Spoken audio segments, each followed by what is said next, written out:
하나님 말씀 보겠습니다. 하나님께서 오늘 우리에게 주시는 말씀은 마태복음 5장 5절 한 절의 말씀입니다. 신약 성경 마태복음 5장 5절 한 절 말씀. 우리 다 찾으신 줄 알고 함께 봉독하겠습니다. 온유한 자는 복이 있나니 그들이 땅을 기업으로 받을 것이며. 아멘. 오늘 우리는 예수님께서 산에서 가르치신 산상수훈의 첫 번째 말씀 중에 이 팔복의 말씀, 또 그 중에서 세 번째 되는 구절을 우리가 하나님의 말씀으로 봤습니다.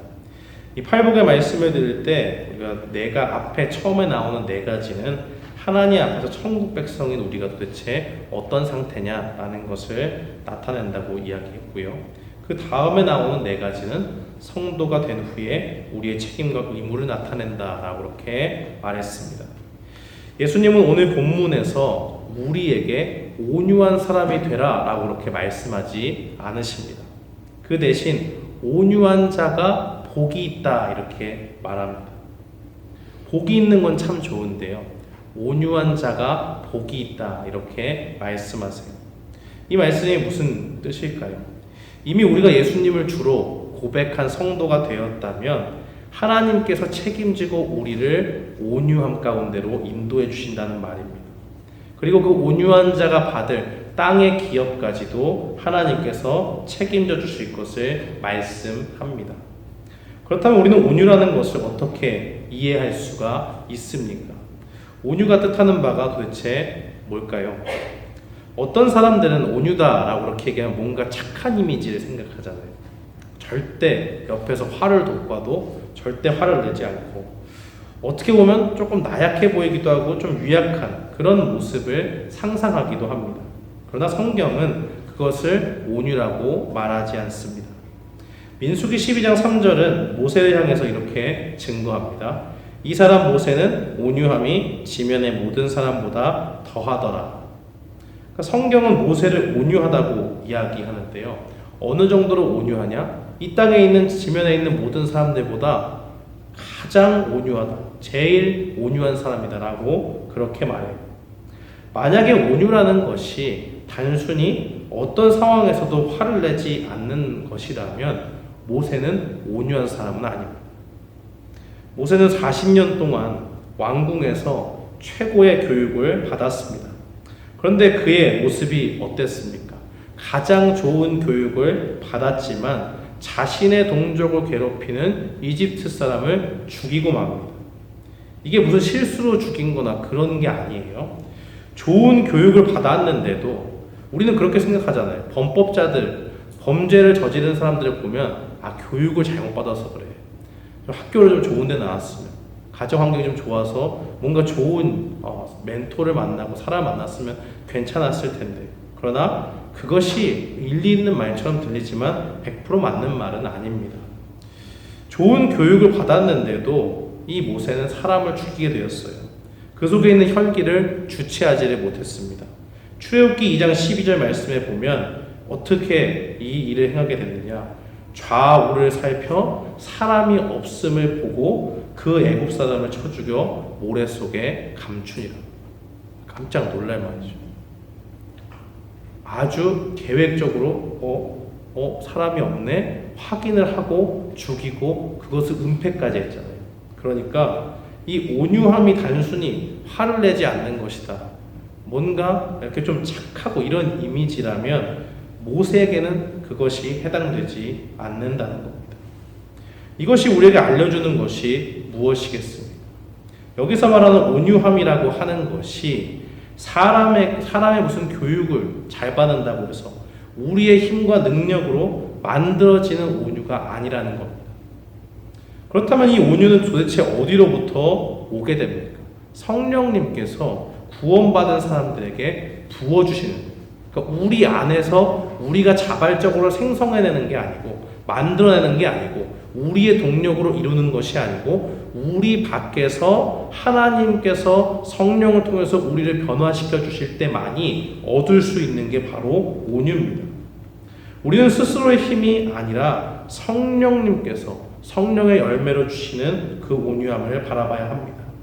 갈라디아서 5장 22절과 23절은 증거하기를 오직 성령의 열매는 사랑과 희락과 화평과 오래 참음과 자비와 양선과 충성과 온유와 절제니 이 같은 것을 금지할 법이 없다라고 말씀합니다. 그러니까 우리가 예수님을 따라 살기로 하면, 성도가 되었으면 은혜 가운데 성령의 열매로 우리에게 주어지는 게 바로 온유함이라는 열매라는 말입니다. 그렇다면 여기서 나오는 온유함이라는 것은 무엇을 말하는 것입니까? 이 온유라는 게 조금 헷갈려요. 왜냐하면 우리가 가지고 있는 이미지가 조금 다르기 때문에 그렇습니다. 세 가지 용례가 있는데 요건 많이 들어보셨을 거예요. 우리가 온유라는 단어를 사용할 때 이 야생마를 길들이는 그 내용을 빗대어서 이야기합니다. 그 길들여진 본성을 이야기해요. 아무리 발이 빠르고 체력이 좋아서 멀리 갈 수 있는 말이 있다고 해도 그 말이 잘 훈련되지 않았으면 사람은 그 말을 탈 수가 없습니다. 아주 준마로 인정할 수가 없어요. 왜냐하면 야생마처럼 자기 마음대로 뛰어다니는 말은 사람에게는 필요가 없다는 겁니다. 그런데 야생마가 처음에는 날뛰다가도 좋은 주인을 만나서 그 사나운 성격을 고치고 점점 주인의 말에 반응하고 순종한다면 그때야 비로소 그 말 위에 탈 수가 있겠죠. 이와 같이 죄로 인해서 타락한 우리는 제멋대로 뛰어다니는 야생마 같은 존재입니다. 그런데 예수님을 만나고 성령님께서 우리 속에 역사하셔서 어떤 모습으로 변합니까? 훈련된 준마와 같은 주인의 말을 청종하고 따르고 순종하는 그러한 하나님의 자녀가 된다는 겁니다. 이 온유라는 말의 두 번째 용례는 보면 이 사람이 몸이 아플 때 열이 막 오르잖아요. 그때에 우리가 막 노력을 해도 열이 떨어지지 않을 때 해열제 먹잖아요. 그러면 우리가 식은땀이 한번 촥 나면서 열이 확 떨어지죠. 그때 그 열 떨어지는 걸 보고 온유라는 말을 사용합니다. 옛날에 그렇게 했어요. 그러니까 몸이 자체적으로 면역을 형성해가지고 세균을 이겨내는 그런 상황 가운데서 열이 내리는 게 아니라 약의 도움으로 열을 내리는 겁니다. 이것도 외부에서 도움이 필요한 거예요. 마지막으로 또 한 가지 용례는 바람이 막 거칠게 어지럽게 붑니다. 도저히 이건 어떻게 나갈 수가 없어요. 그런데 한순간에 다른 바람이 와가지고 모든 걸 다 쓸어버리고 모든 상황을 종료시킵니다. 고요해졌어요. 그럴 때 이 온유라는 단어를 씁니다. 그렇다면 온유라는 것이 도대체 무엇입니까? 막 요동치는 바람과 같이 또 주인의 말을 듣지 않는 날뛰는 야생마 같이 도저히 떨어지지 않는 열과 같이 우리 스스로의 힘으로는 바꿀 수 없는 우리를 하나님의 은혜로 바꿔주시는 것을 말합니다. 그 위에 세 경우의 공통점은 뭐예요? 성령님의 도우심으로 조절이 안 되는 그 힘이 컨트롤이 된다는 겁니다. 하나님께서 우리를 어떻게 바꿔주십니까? 성령께서 우리를 지배하시고 통치하셔서 우리 가운데 우리 스스로가 변화할 수 없는 그 성품을 성령님께서 변화시켜 주신다는 겁니다. 한마디로 하나님의 은혜 안에서 통치를 받는 인격으로 성숙한 성품으로 나아가는 겁니다. 종교개혁자였던 칼빈은 이 온유함을 가리켜서 이렇게 이야기했습니다. 온유는 부드러운 태도에서 살며 박해에 대해 쉽게 노하지 않으며 보복하고자 아니하며 용서하며 길이 참는 성품을 의미한다. 좋은 말이죠. 근데 우리가 방금 읽어드린 내용들을 보시다시피 살펴보면 우리가 힘으로 시도했다가 우리의 힘으로 시도했다가 하나같이 실패한 목록입니다. 항상 부드러운 태도로 살고 싶죠. 누가 화내고 싶습니까? 누가 날카로운 모습으로 살고 싶어요? 그런데 어떻습니까? 출근길에 다른 차가 내 앞을 가로막고 막 바빠 죽겠는데 가지도 않아요. 그러면 어떻게 됩니까? 막 속이 답답하고 마음에 막 불이 나는 거죠. 우리가 예수님을 믿는다고 하면서 그 믿음을 지키고 있을 때 옆에서 계속 와서 뭐 교회 다니는 게 뭔 대수냐, 하나님 믿는 게 무슨 의미가 있냐, 그걸 계속 얘기하고 교회를 깎아내리고 하는 그 사람을 만나면 어떻게 됩니까? 원수를 사랑하라는 말씀보다는 어떻게든 반론을 해서 코를 납작하게 만들고 싶은 그런 마음이 우리 가운데 들잖아요. 내가 큰 피해를 입었는데요. 상대가 미안한 기색도 없어요. 아무런 죄책감도 없습니다. 처벌할 수 있는 법을 찾아보니까 그것도 뭐 약해요. 미미해요. 해결이 안 될 것 같아요. 그때 우리는 어떤 마음이 듭니까? 내가 가서 직접 징벌하고 싶다. 보복하고 싶다라는 마음이 우리 가운데 들게 됩니다. 우리는 이렇게 우리 속에 있는 죄악된 마음, 그 악한 마음이 날뛸 때에 그것을 억제할 수 있는 능력이 없어요. 실행에 옮기지 않더라도 우리의 생각으로는 이미 품었던 생각이고 우리의 마음에는 벌써 미워하고 악한 마음을 품고 상대방에게 비방하는 마음을 가집니다. 그런데 성령님께서 이렇게 아무것도 할 수 없는 우리를 변화시켜주면 어떻게 변합니까? 금방 화가 났다가도 다시 한번 생각하게 돼요. 아, 내가 지금 누구를 욕하고 있나? 내가 정말 욕할 자격이나 되는가 하는 생각입니다. 이런 태도가 어디서 나옵니까? 우리 지난번에 살펴봤던 심령이 가난한 것과 애통하는 그 마음을 가진 사람에게서 나오는 겁니다. 이 세 번째, 이 온유한 자가 받는 복이 그 앞에 두 개와 무관하지 않습니다. 나는 이제 어디 하나 의지할 데가 없어요. 그런데 하나님이란 분이 계시대요. 나를 사랑하신대요. 이유도 없어요. 그 아들의 생명을 아낌없이 주실 정도로 나를 사랑한대요. 그래서 예수님을 믿기 시작했습니다. 그런데 믿고 보니까 말씀을 읽을 때에 자꾸 찔림이 와요.